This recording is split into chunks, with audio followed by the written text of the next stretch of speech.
Hi guys, I'm Rowan, I'm Nicole. and today we have our lovely guest Matea. She is the creator and founder of Monarch magazine, the very first fashion magazine at the University of Guelph campus. Today we're going to be asking her some questions and seeing how we got to where we got to. Yeah, I mean, so we're so lucky to have our amazing guest here. She's a busy woman. It's great that we could sit down with you and chat. I mean, you're an undergraduate student who founded a magazine. Like, that's amazing. So, like, what sort of made you say this is something that I need to do right now? I would say, honestly, when I transferred here, that was really what planted the seed. I did my first year at the University of Waterloo, and I was really involved in a lot of the creative communities there, especially with like the vintage community. I knew a lot of people that were in it. I was always into thrifting, and I also knew people that were part of Laurier's fashion magazine at the time. I didn't know they Yeah, it was actually really cool. So that's kind of where I got the idea for it. Cool. So yeah, when I transferred, I was looking for a lot of opportunities to get involved creatively, because also a big part of it was that I was missing from first year when you meet people in dorms and throughout all that. I didn't know anyone coming to Guelph really. I had my one best friend from high school, but she's in athletics, so totally different world. Yeah, it was just not really my thing. So I was really looking for ways to get involved creatively, and I kind of felt stuck. I was like not really seeing any opportunity, especially to get involved in like fashion or writing and art. Just anything that was similar to what I was seeing in Waterloo, and it was a little disappointing, and I thought, you know what, this would be something great to have here. And I looked around and I saw a lot of the creative students. I saw that presence on campus, and especially working downtown, I saw it a lot too. Guelph is a very artistic city. It's very creative, and I was really shocked that that didn't reflect in the university setting. So yeah, I really just had the idea to start it. I had the idea to start about a year before I actually started the magazine. So I want to say November of 2023, October 2023, around then. And then I've just started kind of thinking of ideas for like how I want to conduct something like this, and then September was when I really started it. Awesome. Yeah, I mean, I would say that Guelph is such an artistic place, but I feel like Guelph, the university specifically, is very underdeveloped in terms of the arts. They're very athletic. Very athletic base, which is hard. A lot of clubs for sure, but like definitely lacking in like extracurriculars for people in the arts. So I mean, of course, we're getting one step closer with a fashion magazine on campus, but like, would you say that you were very inspired by like Guelph as a city, like the environment 100%. And like, you know, of course, what it's known for, like it's sort of like eco-based kind of reputation. So that's actually how I got the name Monarch. Oh, dope. Because when I transferred, I really fell in love with the city, and I loved like the arboretum, like the natural side of it. Arboretum's gorgeous, and that's also where I spent a lot of my time when I first transferred. Oh, awesome. So there, and then working downtown too. Like I've worked at Lorena now for over a year and a half. Actually, just short of a year and a half. But working there really connected me to a lot of very creative and artistic people. And so that's where I saw that side of Guelph that really did not reflect in the university at all. And I was kind of surprised by the disconnect. So I was really inspired by the actual setting of it, and I wanted to bring that here more, like kind of capture the essence of Guelph better in the university sphere. I think you've done a great job with that. Thank you. It's very, a lot of different diverse topics I find in the magazine, which is good. What do you think is your favorite thing that you've written about in the magazine so far? I gotta say, I do love, from our second issue, the love issue piece that I did was really personal. That was nice. It was very me in a lot of ways. That like I loved that I was able to incorporate having like some statistics in it, and also just make it a very personal tribute to the project itself. That was one of my favorite things I've written so far, I think. But that, and then also the interview I did with Leah Pereira was that was really very cool. That was very cool. Very cool. It was definitely a highlight. So I got to say the second issue really was what was one of my favorites. It's really what took off for me. But I do still love like everything I was able to do in the first issue as well. It's because the first issue special. It's like the first 100%. baby of the whole project. I was really focusing more on running it at that time. This issue I was able to get more creative input which is in lovely. there. Yeah, because that's like the point. Special. Like you want to be able to put your art out there. As you keep going, it's going to be more and more like to how like you want it and suited to your taste. But you got to like get those first few kind of done under your belt. Do you see it like expanding further than what you have it as, and how do you see it? If so? In certain ways I do. I think we do really want to take it in a very editorial direction. Something that gets very creative, very out there. Like I still want to maintain a connection with the student body and like have stuff that's very relevant to students, but I also want to advance the work that we're doing and the quality of it and the productions and getting really creative with it. A big part of what I've always wanted to do with the magazine is just provide an opportunity for creative students to explore and to expand and develop their own portfolios and their own work. Which I think is awesome. Thank you. Yeah. But yeah, and I've honestly been really happy seeing how that has worked out for so many students already. Like people who've really been able to take off with their careers through this project. Which is awesome, yeah. But yeah, and I just want to keep expanding with that. But in terms of team numbers, I think we have a good team size. Yeah, it's large. We are on the team. Yes. But yeah, 46 people's plenty. Yeah. I A lot of think people to manage. It's a lot of It is a people lot to to manage. manage. It's something that I... Do you find that challenging? It is. Yeah. It's very challenging. I'm not going to sugarcoat it. It's been very hard project to start. Time consuming. And Very just like time 46 consuming. people's different schedules. It's I like you're mean, never going to be able to coincide. Yeah. So I do have a lot of great help. Like our executive team is very strong, and also Zoriana, who she takes care of more of like the marketing, the events, the finances, all of that. So I don't really have to worry about that as much. She's lovely with it, and yeah, we have very, very strong exec girls who come together and who are equally passionate and make it 'Cause they just much want it to easier to be good handle. too. Yes, Yeah. exactly. Yeah. But having to oversee everything and have my hands in everything and just know like that things are going on, it is definitely something that keeps me up at night. Yeah, I bet. I actually don't know how you function, to be honest. Like, especially as I- an undergraduate yeah. student. Yeah, like this isn't your job. Like this is a side as top of school and your actual working job. Like this is incredible. Like Thank you. I've definitely run into a lot of challenges this year. It hasn't been easy. It's been very hard, but it's been a test of my own strength, which I'm happy to see that I've been able to push through it. Yeah. But it's been a lot of learning and a lot of personal development has happened through the process too, and a lot of exploration with how I work and knowing how I function and knowing how I am able to handle certain things. So even though this project is also like the main goal, has helped me to connect with other students and connect with like our collective community, it has also helped me connect to myself in ways that like I've never been able to, which has been really special. That's beautiful. Yeah. I mean, before we keep talking about like the magazine, I feel like we need to start at the beginning, kind of like the process of what that looked like beginning that, because I mean that's like a long journey from like where you said it began like over a year ago to like where that's gone now. So can you like talk a bit about that? Yeah, for sure. So I think I had the initial idea in like October, November of last year, so like almost a year and a half ago now. And then I was really still focusing on like getting adjusted in Guelph. I didn't really have my place here for a while. I was new. And it's hard moving somewhere new. Very hard. And especially starting my second year, didn't have like you're not the new group. No. You're like on top of the second new group. Yeah. Everyone had their had their friends, they had their classes. I had a very hard time like not meeting people through like especially like residence or like first year intro stuff. Right. So connecting with people was really difficult. I am lucky that like through studio art our program's very small, so I was able to connect with people through there. But outside of that, I really just sought to build a connection with the city through my work. I've always worked in restaurants, so getting that job at Lorena was great. For sure. Very, very great place. Especially like working at Lorena was all people my age. Some of my best friends now I know through there. Oh, cool. Yeah, which has been really sweet. And it's like people who also really were encouraging me to start this. Which is what you need. You need the encouragement. For sure, you need Really, like we a need that support group behind you. You need a support group, Definitely. So I think in May, June, after the second semester ended, after I'd like settled into the new job and like finished up with school, I started thinking about it a little bit more, but pretty lightly. And then I went to Croatia last summer, end of June into like mid-July. And then after that was when I started getting really serious about it. I was like, okay, if this is something I want to do, I have to start planning now, I have to start thinking about it. So I was able to pull inspiration from how other school magazines have operated, so like Muse, Hawkstyle, and like Which other ones. Which is the one from Waterloo?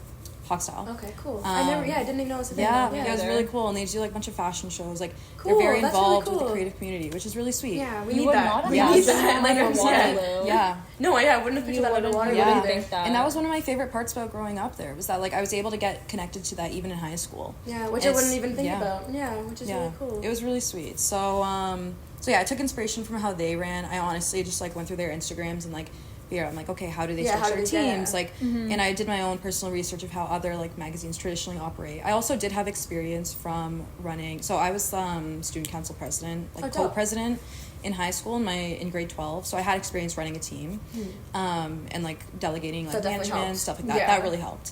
So then from there, I just figured out like how we'd structure the team, how we would see things operate, and then just came up with ideas for like potential article ideas and photo shoots and things that I would want to see in the magazine. Right.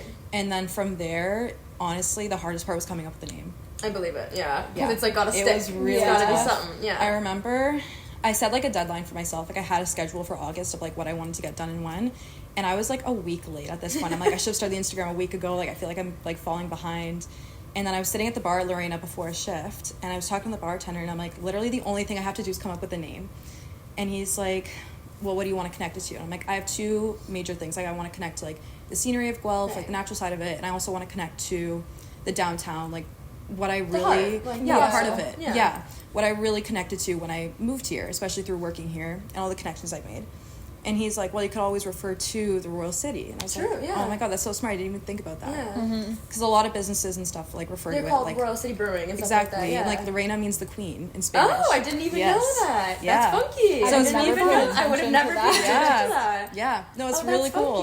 So yeah, there's so many nods to it around the city. I'm like, that would be really cool to connect to. Yeah. So I was thinking like, what's like royal, what could be tied into fashion, and I literally just googled words. I'm like, anything related to it. ChatGPT, names, and royal names. Honestly, they just see one word that is like, oh, that is it, and it sticks. So I was like looking through. I was like, anything related to like regality, like being supreme. Like anything royal, and then Monarch popped up, and I'm like, that's perfect. It's like the Monarch butterfly, everything. It ties together really well. Can tie into that. Exactly, and it fit. It was very royal and still like very natural and everything. And I feel like that's reflected through the entire magazine, like sticking that theme. Thank you. Yeah. But yeah, that's how I came up with it, and literally that night started the Instagram and like put out the first post. I do really like the ties to the magazine that like bring us back to Guelph, like the city of Guelph. Like we have the creators that you guys handpick and interview, and I'm like, wow, I didn't even know that there was, not even let alone this person, but this community of like outside of graduate school that is 100%. Like still is pursuing creative arts. But like your magazine like woke me up to that, to be honest. Thank you. So I appreciate that. And that's like been the goal since the beginning. And that I think you're want to accomplishing that. Thank you. But I really want to connect students to that creative sphere in Guelph that has existed here, and it's very strong, is very thriving, but people don't realize it's hard as if much. you don't, because you're not in your face. I feel like you have to like seek it a little. Yeah, and people don't even know where to start. Like if I didn't start working at Lorena, I wouldn't have known where to start. Because a lot of us are hospitality workers too, so you kind of build a connection with one another through that. Which is cool. Yeah. I feel like it's something that should have been established by like faculty and people. Like I can't believe it took in this long to create some sort of fashion. Exactly. It's even more impressive though that a student was able to one day you're just like, this is needed, and like it was needed. You fulfilled like that role, like, and you completely took that on, which is like something that the school needs more of, because we were even just talking about this before. We're like, there's not a lot we feel like motivated to do on campus. There's like not to stay enough after that, class to like, go resonates with us. There's not many things that I find actual interest in that are just like, meh, kind of could. Exactly. But I'm like, yes, like this we saw the magazine and we were like, yeah, of course that's something we'd want to get involved in. No, I know. I'm very happy with how it's brought out a lot of creative sides in a lot of people. That particularly, that's something I'm most proud of, and that I will say has touched me the most, is being able to see how it is brought to life people's creative sides, and especially with like a lot of our photographers and writers and our stylists. And it gives them the chance to develop their portfolio and really pursue things that they wouldn't have even thought to before. So I know my head of photography, Maya, she is actually in psychology. She has technical. I did not know that. No photography training whatsoever. And she takes amazing photos, like beautiful, incredible. Work. And she's so talented and so skilled. And this has brought out a side of her and like her confidence in her work. That makes me so happy for her. Like that's like incredible. And it's been incredible to see her flourish and she's not involved in the arts at all. That's and she's one of many this has happened to in this project. And it's something that touches my heart the most. That's why I also am so passionate about it. It's why I want to keep going, is because I love seeing people connect with themselves deeper and connect with their work and their passions, you know. So, and I think that's most important too, is to reinstill passion in the arts and bring to life a side of people that I feel like has been lost for a very long time. I feel like our generation, there are very few who are still very passionate about the arts and culture and music and all these things that enrich life. But for the mainstream, it is very lost. And so I think that bringing things like this on campus can help. In your face. It's very in your face, and it helps people to live a creative life daily. I agree with that. Not just have it on in the background. I feel like I want to bring it back to what you said about mainstream. I know that you and I were talking and you wanted to ask. I do have a question, actually. I feel like in this day that we live in a very like social media culture and where everything is like at your fingertips. So I feel like we talked about this in your magazine, I feel like, before, but like trends, Micro micro trends, trends, even just like any trend. How important do you think it is to be able to find your individual style within with like a culture that is perpetuating trend after trend after trend after trend? Like you need this, you need this, you need this. How do you find your personal style in that? It's hard. It's very difficult to find your personal style. I will say it is a huge challenge because everyone has access to so many different styles and so many different identities, and so it can, when you're drowned in options of self-expression, I feel like it's harder to narrow in on one specifically that resonates with yourself best.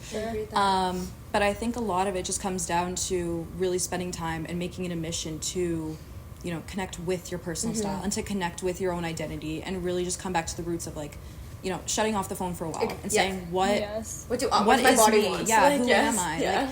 Like, these are very fundamental, and like it seems just kind of redundant, like, to ask these questions, but at the same time it can be as basic as like, you know, who am I?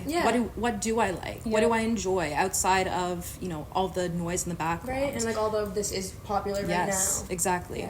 So I was actually thinking about that too, where our modern culture doesn't really have a definitive style. I agree with that. There's so many different, like, it's like gothic, it's so like it's punk, it's rock, it's coquette, it's hippie, it's cheetah, it's like everything. So I just how did you find your style in that? I honestly, like, a lot of it was through connecting to music taste, through other things. I think that's important. When you connect yourself to many different elements of your culture, that you're able to find yourself, you know, kind of gravitating towards one. That's how you're able to then develop your personal, like, clothing style and like other things, and also like through developing my art. I think that's really been a huge part of it. So I feel like just kind of figuring out where I gravitate to in all methods of self-expression has really helped me also to connect more to like my clothing style. It's very intersectional. Very. I think that I don't think that anything is as independent as it seems. So I think that everything kind of has like layers on top of each other, and there are relationships that you can build when observing anything related to culture and art and fashion and music and all these things. They really do come together in certain ways. That's why like eras like the 70s are very distinct, and you can see the relationship between music and fashion. I agree. I think there's a huge correlation with music and fashion. Huge. And you can tell who's in tune to music and who just listens to the radio. I'm not dissing, but like, you can, like, right? Like, you can see the deeper connection between dressing and very much even someone that's a painter, you can tell, because you can they are themselves so freely, and they're able to express themselves. Like there's a certain reason why some stereotypes do exist, and it's not like a negative thing at all. No, I agree. It could be negative, but I don't think it should be. No, exactly. But I think that in a world like today where there's no real one set style, like the difference between our modern times and also, you know, separate from the 2000s or the 90s or the 70s or the 60s or like even farther in the past, is that they were so coined by a specific style. And so nowadays you see those styles coming about in every sphere. Like you can walk into the Bullring and see people who are very clearly artists or that are like Y2K or 70s. Like it's a huge mix of everything, a massive melting pot. But what makes it so fascinating is that it gives you the opportunity to really find something that resonates with you. You can really be yourself. Exactly. You really can. If you try. I feel like it does take effort, but it's worth it. It is. It is so worth it. And I think that not keeping such a pessimistic lens, like a lot of people, what I've noticed is that, you know, kind of develop this form of pessimism of like modern fashion sucks or whatever, but if you kind of look at it as an opportunity rather than a setback, I think that's what can really change. To create rather than to push you back. Exactly. To create rather than to just consume. Yes, that's a good way to put it. Consume. So, and I think that that's, you know, seeing it as a challenge, just seeing it as opportunity rather than something to get lost in is really important. I agree with that. I think you have to be just very clear about what it is that like you like specifically, and not get lost in like the absolute like inundation of like everyone else's style on the internet. Very true. I feel like that's when like people in like fashion or like even in the arts kind of get this sort of reputation for how they look or dress, is sort of when you try to like amalgamate every single style because you're so overwhelmed and you can't like specifically decide on one. Because you're right, like you just have to have a positive attitude in the sense of like, let me find what's for me. And it takes time. Exactly. It does. And it takes time. I think and I don't think it's ever a process that you can like hit an endpoint with. I think that it's ever evolving, because you're ever evolving. Like you're never going to be stalemate in who you are. It's continuous, and it also helps to mark parts of yourself throughout your life and parts of things where you are growing and you're changing and your styles evolve with you. Yeah. And that's True. the one thing that I do think is really beautiful about like today's day and age is that we have access to unlimited amounts of self-expression. Yeah. And which lovely. I find is actually very counterintuitive to the fact that so many people feel like they're stuck in a box. Yeah. Which I feel like sometimes people put themselves in that box almost, which is understandable in the cacophony of everything that's like going on. It's but a I bit do of agree paralysis. because you can reach to anything right now. So it's like almost like, do I even want It's to true. reach? It's Like, I feel like people some get too nervous. overwhelmed with so many Yeah, options. exactly. But I think that when you stay connected to yourself in ways that bring out your artistic expression, that it's easier to navigate. Yeah. It's easier to and then see it it comes as with yeah. who you are. Yeah. It's easier to perceive it as a challenge rather than Yep. you know, a An setback. opportunity. Yeah, opportunity. I mean, I think that on that note, it's really great that you have a print publication because I think that in a culture where you just scroll onto the next, Exactly. onto the This is- next, like, you have this physical, Yeah. tangible thing like in your hand, makes you it know, fun. and it's not about microtrends. It's about like sustainability. It's about like, you know, listening to yourself, following your intuition, finding your style. And I think that that's like such a slower and calmer way to like consume fashion because you're kind of directing people, right? Yeah. Like, Well, yeah. like, I mean, we definitely want to hear more about like what your mission is with like sustainability in the magazine in general because I think that that's so important. Yeah. I think definitely I set a very strict rule of I do not want this to be available digitally at all. I like that. This was only I like going to be a that. print magazine because I think it is easier to rally a community around people when it's something physical and it's something tangible, it's something you can hold together. There's something special in the real world, like in things that you can physically hold and that you can build a connection with because it's right in front of you. Rather when it's on a screen, it does kind of miss that value. Yeah.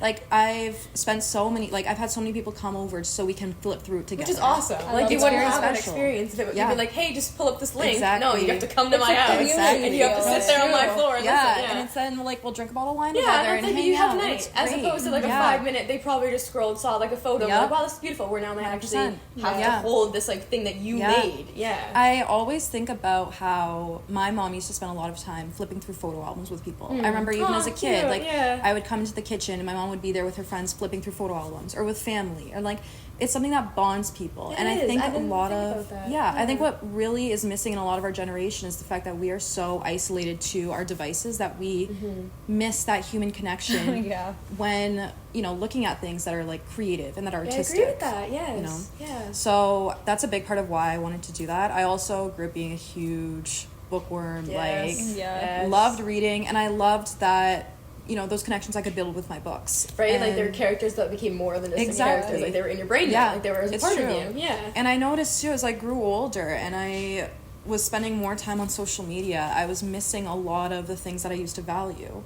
You know, you overlook the little like what are they called? Like the little joys, like the the parts of life that are so minimal but that they enhance the experience of reading a book or writing something or listening to music.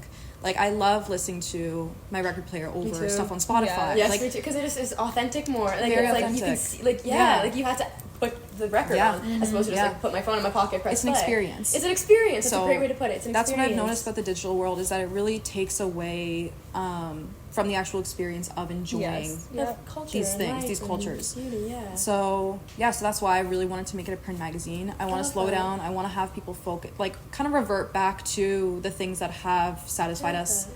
for decades and for centuries. Yeah. Because these are old, you know, old ideas, old Yeah. concepts, but they've never, you know, failed us No, in they've ways that never failed technology us. They're never has. going to go Yeah. away. Technology Yeah. could crash right now, but newspapers still going to be Exactly. there. Printing Yeah. press has been around since Yeah. Martin Luther. It's Like, it ain't true. going anywhere. Yeah, no, it's very true. And these are very, you know, they might seem basic and they might seem unadvanced, they might seem simple, but they are very strong in their nature. They're fundamental. They're very fundamental. Yeah. And that's kind of something I wanted to bring back, and I want to bring back appreciation for, because I feel like a lot of that That's has great. been lost, but I feel like also too just seeing everyone rally around it, like Yes. it's gotten a much stronger response than if it was just a digital Online, I agree. thing. Yeah. I agree because it's just I agree because like even I feel like obviously it's tailored to undergrads, but profs on campus are more likely to like look at it too, or like see what you're doing in the studio, as opposed to like they're not gonna click your link that some account posted, right? Yes. And we always have people asking like, okay, how do I see a copy? Like, how do I get access to it? And I can't just be like, oh, you can just like look on your phone. Which is kind of awesome. It makes it more special because like the people that are in the magazine feel more honored. I feel like that way too. Where like I'm like, my writing isn't just out. Like it's you bought that and you're honored to read my writing. And you like, have that for forever. Forever, exactly. It's not just like a file on your computer that's gonna go missing. Right, it's something that's on my wall. Like it's gonna be on my coffee table forever. I probably have 20,000 photos in my camera roll. You're never gonna get rid of any of them. And it's like, how many of them am I actually gonna spend time admiring and looking through and enjoying? Versus when I print it out and I have it in an album in front of me, I'm going to cherish that until the day I die. My kids are going to see that photo. Right, like that's going to be passed down. Exactly. Yeah. And so like I even think about it that like my children, my grandchildren are going to be able to hold this physical copy of a magazine that I've created. And that is something that is very special to me. Yeah. That's great. I mean, like, before we go on this sort of concept of, like, slow living, I feel like we just want to, like, I know the main motivation of the magazine is sustainability. Like, do you want to talk a bit about, like, what you kind of want people to take from the magazine? I really do. One of my main missions in it has always been to promote sustainable fashion. Yeah. And so is that thrifting? Or is that thrifting, shopping secondhand, like, even going to, like, Valley Village, or just, like, upcycling. Right. Things like that. I feel like people hear, like, secondhand, or they hear, like, sustainable, they almost don't know. Because I've had the talk with other people where I'm like, you go to the thrift store, like someone else's clothes, like I didn't buy a newly made thing. They're like, oh, I didn't. They have like a negative connotation. I find the word secondhand. Yeah, that's fair. I've become so like used to it. I mean too, but I find it's like easier to like slow it down for people because I'm like, wait, it's not dirty. It's not someone's clothes off the street. It's like I mean, like on a positive note, the internet has made it trendy. It has made it trendy. It's given it like a sort of cachet. Yeah, which is really, I think that's one thing about the internet that has really been a positive is that it has taken away a lot of the stigma surrounding buying clothes secondhand, going to thrift stores, buying vintage. But yeah, a big part of my mission in that is that I've always loved fashion. Like, since literally day one, some of my earliest photos are me, like, walking around in my mom's heels. I love that. Is there, like, a moment that you remember that specifically you're like, fashion is what I want to be? Yeah. So my mom has this one dress. Okay. And it's always the one dress, or the one pair of heels. Yeah. And it's this purple dress that she got. There was I think there was 4 others made by this one designer. It's Canadian made, super high quality. She bought this dress for my uncle's wedding. And I remember seeing her wear it for the first time. I think this was back in 2007, 2008. I would have been a flower girl. Oh, cute. At the wedding, actually. That's so photos. special, yeah. And I remember seeing my mom wearing this dress, and I remember thinking, like, little 3-year-old me brain, like, that is so pretty. It just had this, like, cool beading, and, like, the satin, and, like, there's, like, chiffon, and, like, when she spun around, it, like, you're went like, wow, everywhere. your brain was blown. Cool. Loved it. And I remember a couple of years later, I would have bbeen, like, 5 or 6 years old. I was in her closet. This was one of my, like, favorite activities. I would go in her closet and just, like, try on all her clothes, like, make a huge mess and make her clean it up. Yes, of course.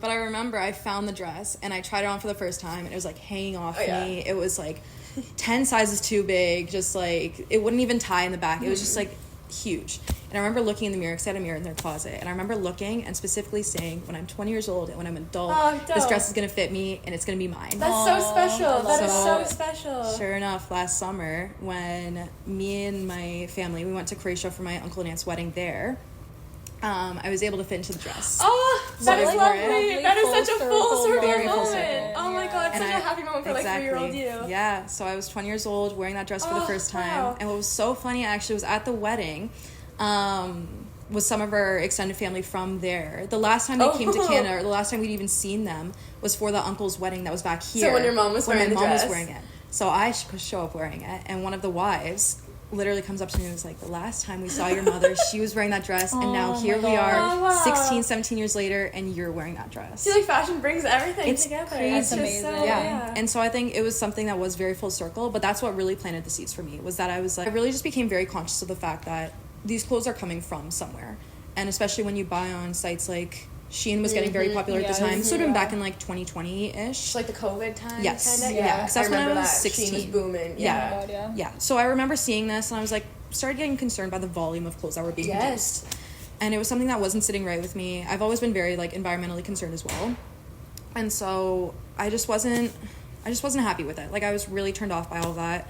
And so I started looking into more like buying vintage and like thrifting my clothes and getting creative with it. I was also on a budget, obviously. Yeah. So I really wanted to get creative in that sense. And then from there on, it just kept growing and developing. And I really became very, very passionate about how much people were consuming. Because the more it's an important issue. Yeah.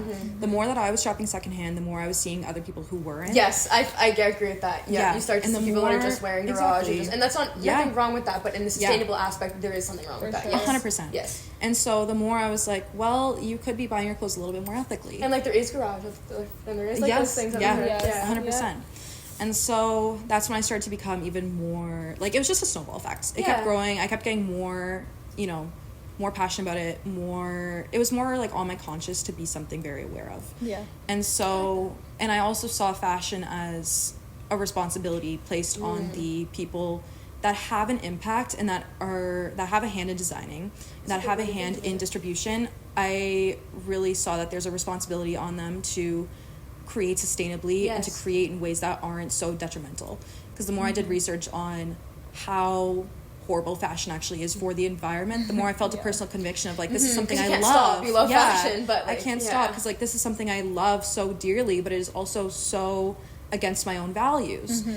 And so then that's when I really started to cut out fast fashion altogether.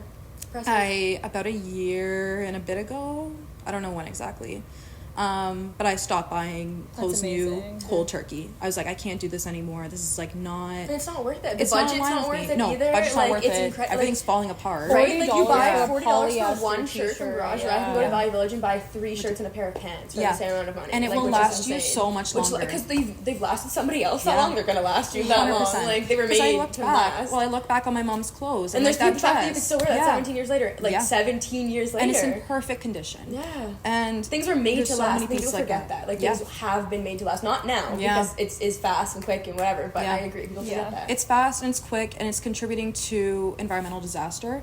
It's contributing to exploitation of underpaid workers. There are so many moral and political implications of fashion, particularly fast fashion, that so many people don't realize, or they don't care to realize, or they don't care to do anything about it, which is really heartbreaking because it really strips, especially like in the sense of buying clothes and expression, it's kind of strips the humanity of it. For sure.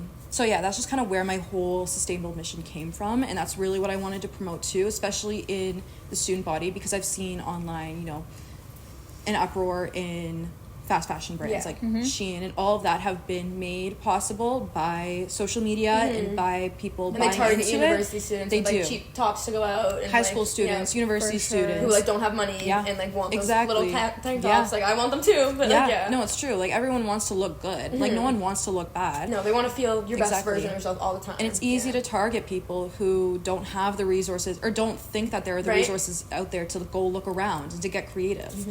So that's why I think that bringing a sustainably focused magazine onto campus has really opened up the doors for people to get more creative, but also to see that there are alternative ways to then like to buy fast fashion.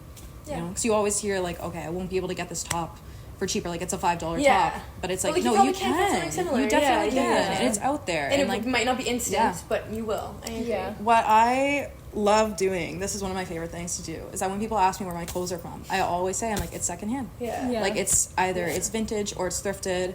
Or it's made like reworked. Exactly. Reworked stuff. You can get so creative. You can get so creative with reworking things as well with like a sewing machine. 100%. Oh yeah. Yeah. I'm actually doing that right now for my photography class. I'm creating actually my first piece of clothing. Oh, dope. Oh my god, that's sick. That's so really exciting. Cool. Yeah. Very, very cool. And it's exciting to see it come to life. But it's also what I'm trying to do in that and what I've been trying to do with the magazine. With all of my work, what I really want to achieve is showing people how artistic fashion can be and how accessible it can be without being exploitive. To end on a little bit of a lighter note, since spring happened yesterday or today, first day of spring. Today Friday. Today's the first day of spring. What do you think is going to be the hottest trend this spring, or what do you foresee you want to see this spring? What I want to see. I love florals. I love skirts. Gorgeous. As soon as it gets nice out, I'm Flowy only in a skirt. Yep. I think it's just something that's super fun. It's a great way to dress up your outfits without getting too complicated or being uncomfortable. I honestly, like, I love not having to wear pants. Me too. Like, the freedom of the wind is so nice. Oh, yeah, it's so nice. But you look so much more dressed up. You do, and it's like, it was easier to put on the skirt than it was to put on the much pants. more. Like, you can even dress it down with the cute little t-shirt and like a nice like midi skirt. Definitely. I love that look. Some sneakers. It's very cute. And it's very fun. Yeah. So yeah, that's definitely what I'm looking forward to, is bringing out my skirts again. Anything you don't want to see this spring? I don't want to see fast fashion. That's that. Yeah. So real. Great answer. I want to see people buying sustainably. Yeah. And I feel like it's like once it gets warm out, like you can walk and like go places and like it's easier. I feel like to like explore those avenues. And I mean, the magazine is bringing us one step closer. Oh yes. Yeah. Oh yes. Yeah. Which I'm very happy about. And it comes back to the thing of creating experience out of something. You can create an experience out of going to the thrift store and finding something and having a personal attachment to it versus just like buying it on Shein. Like some of my favorite pieces, they're not my favorite pieces because of how they look, it's because of the story behind them. Where you found them and who you were with. And, it's like, I got a sick deal on this, or this was hiding somewhere and I like found snagged it behind like a man's thing. Yeah. Or there's like, even now, so when we did the night market, some of my favorite pieces were from, so I actually got inspiration to do that from night markets in Waterloo. Oh, cool. So that's what I grew up doing in high school. I'm sleeping on the Waterloo fashion scene, I fear. It's very cool. It was very, very cool. And it was booming when I was in high school. And that's how I really got into it. So my favorite pieces are still from those night markets that's actually so cool. Actually, my jacket is sitting over there, but my black leather jacket, I wear it all the time. Is that from one of those night markets? Yep. And I got it like 4 years ago. So it's like these pieces are meant to last, and they're also meant to be special. And I think I'm building the experience was it really helps you to connect to your clothes and connect to yourself better when you enjoy the experience of collecting rather than just like buying just to buy. You know, such an amazing point about the experience of it. Like I'm going to a wedding this summer and I found like hiding in the back like this $12 like beautiful 2000s floral dress. And here at St. Vincent de Paul I found $5 vintage Steve Madden heels. And I can't wait to show up and be like, where'd you get that? And be like, I thrifted it. Like $20 outfit. Yeah, exactly. And you're probably gonna look better than most people that buy this stuff. $100 and $200. Yeah, just like buying stuff that's in trendy just to be trendy. Exactly. Yeah. So, yeah. Well, I mean, this has been amazing chatting with you. Like, I love hearing about your mission and about the whole process of starting everything. It's just so impressive, and even more impressive that, like, there's so much heart in what you're doing, you know? It's not just about fashion. It's about, like, your values and, like, your goals, and to be sustainable and to just, like, you know, bring slow living, bring, like, you know, an ethical mindset to, like, what we're doing. So, we needed this the community. The community has been my favorite part. Hands down. Yeah. Like, it has been so wonderful to connect with so many creative people and so many different minds, and like to see so many different ideas come to life has been so special. I believe it. I love that. Well, we appreciate it. Yes, thank you so much for being here. Thank you for asking me to do this. We're so grateful. Thanks, guys. Okay. All right.